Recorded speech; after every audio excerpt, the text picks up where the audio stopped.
Hello there. What is going on, everybody? AMG surprised us with a Gauntlet painting stream. They have X-Wing's new Gauntlet in hand. This is the massively large Mandalorian fighter that we have seen in shows like Star Wars Rebels and the Clone Wars, and it's just this monstrously huge, large craft they have. Not to be confused with the Fang fighter, which is your Concord Dawn Protectorate, kind of much smaller fighter. This is like the large Millennium Falcon style, but much larger than the Millennium Falcon style craft, and this thing is massive. This is also the type of craft that Maul took over and used, and that was kind of the theme of this particular painting stream that AMG surprised us with. We're going to talk about this. I'll show you some of the photos of it, some comparison photos, how large it is, and it's nice to finally see this particular thing. Now, big thanks to today's sponsor, Luxury Playstyle.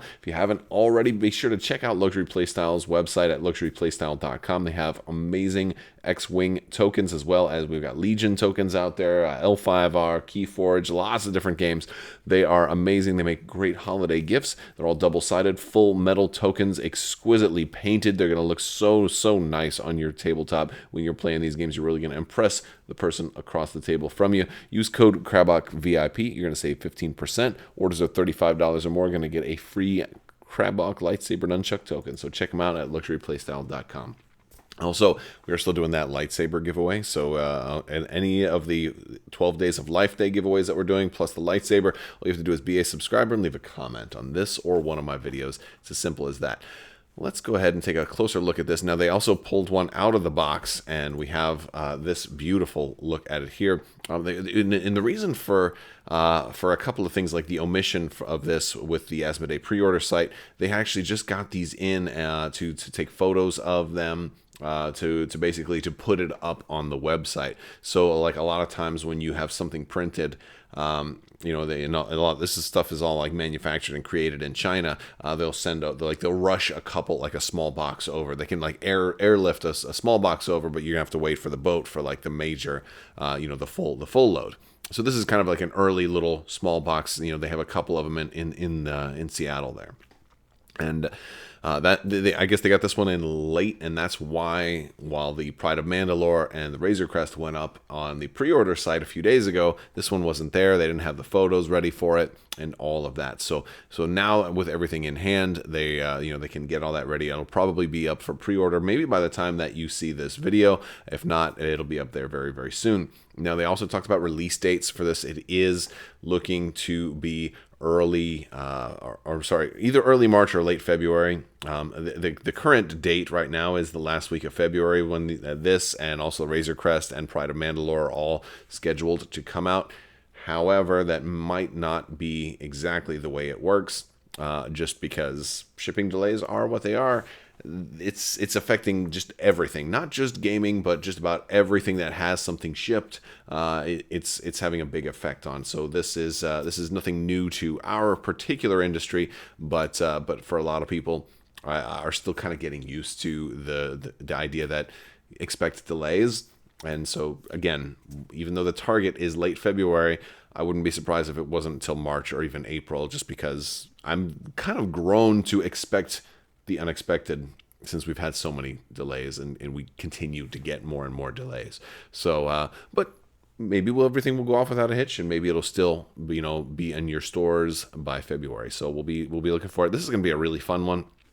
So, and it was funny because they get ready to paint this thing. So Will Schick pulls this one out, and he had kind of airbrushed it in gray to kind of like reprime it and get ready to put some other colors on there. And he wanted to do this one in Darth Maul style. He joked about not painting it pink, and of course, I've certainly made the observation that it seems like he paints everything in Star Wars pink, almost in a mocking sort of fashion, but in this case, he did not paint it pink. He went kind of like a black and red for Darth Maul. It didn't quite finish it here, so I'm curious if that's something that they'll come back to.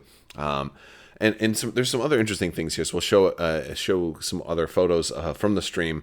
It does actually have wings that move, which is really cool. So basically, when this thing lands, And you see it like this a lot. And also, actually, as a matter of fact, you can see a live action one in The Mandalorian season 2, where you see one of these guys landed this. Such a great, beautiful ship. I love this ship. But there's a couple of different things that it can do, because the middle section can also move too for the real ship, but the model it does not. So the only part of the model that actually moves is those wings, that they do go up and down. Now, it seemed like there was a lot of questions that he really wasn't able to answer with certainty. And so I know that Gavin Duffy on Twitter actually tweeted a big stream about the Gauntlet fighter a month or two ago. And so there's a lot more information there. I'll put a link in the description so you can read a little bit more about it, about how they came up with the process for how big it should be. Because I think there were a lot of questions and like, well, how big is it? Is this scaled down or whatever? And he thought it was might be one of the biggest ships in X-Wing, and it definitely is. This is the upper limits of how big a ship can get without having to go into Epic.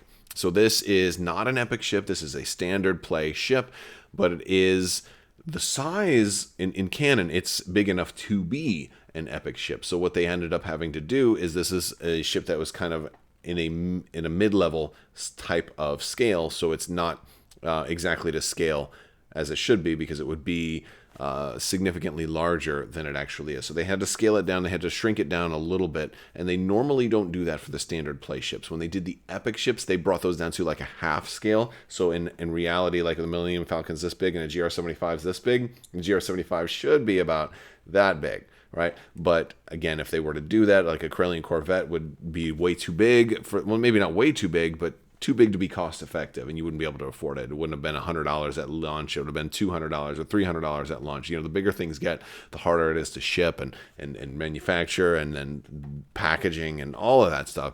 It just makes costs go up like through the roof.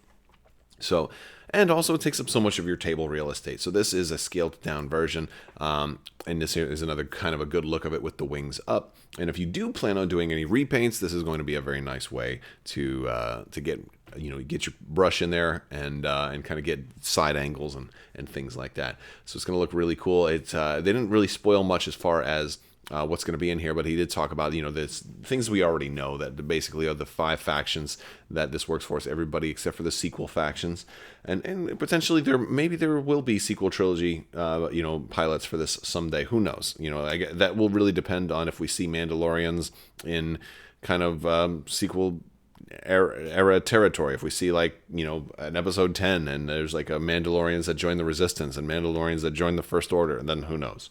But I don't expect that to happen, and neither should you, because I don't think that there's any sign that they'll go in that direction. So another interesting thing during the stream is we'll look at some of the comparisons. You can see how large it is here, and again, it would be almost twice as large as this if it were accurately to scale. But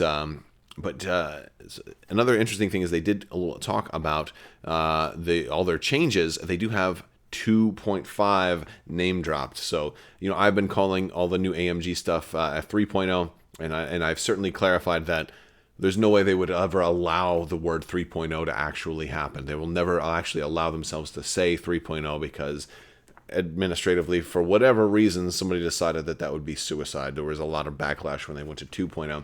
And in reality, anytime a game has a new rule set or a new version, it's justified in calling it an edition. Edition is just a new version. Version and edition are almost synonyms. They basically mean the same thing. A lot of different tabletop games have new editions all the time. It doesn't mean you have to buy new stuff. Usually it just means there's a new rule book. And with all the changes they're making, it sounds like a new edition to me. And in fact, I would argue it is. It's the 2.5 edition. Right? It's still a new edition. It's just grammar. We're just arguing about semantics at this point. Either way, it still feels like a 3.0 to me, because especially with the other thing they talked about in the next stream, they're going to be debuting one of the new competitive modes. Here it is next to the Ghost also. Very cool. Very cool that they pulled it out and they were doing some size comparisons to it. Of course, whenever I get one, I'll probably be doing that also in the unboxing video, because that's kind of what I do. We'll put up a Fang fighter next to it so you can really get a big scale of how big this thing's going to be on the tabletop. It's going to be huge. It's probably going to be about as big as my head. So that's pretty fun. But also, We also got to look at the dials that came out. So this is kind of cool. We have the Razor Crest and the Gauntlet Fighters dials. They're both going to be able to do the 0 stop, which is really cool. Gauntlet Fighter, doesn't really have any way to turn around, which of course I wouldn't have expected it to, but of course the Razor Crest does. It's got the 2 Talon roll, which is very nice. It's got a couple of blues, but they're only going straight for the Razor Crest. And of course, for the Gauntlet Fighter, it at least has a 1 bank that's blue, and it has the 2 bank that's blue as well. So it's a little bit maneuverable. It looks like it's going to feel and fly a lot like a Lambda shuttle. Still using a large base, but it has an Epic stand because it is so big. It's using one of the Epic flight stands, but with the large base. So that's basically what we are doing here. But they're going to be unveiling one of the new competitive modes in the next live stream also. They did talk about that a little bit. And that's going to be pretty interesting because they've talked about how there's going to be 3 different types of game that you might play when you go to a tournament. And again, I'm paraphrasing because they've been very broad about how this is going to work. But apparently not only 1 out of every 3 games is actually going to be a deathmatch kind of dogfight duel in this new 2.5 that they're talking about. So that's going to be interesting. I'm not sure how I feel about that. I guess we're going to have to wait and see.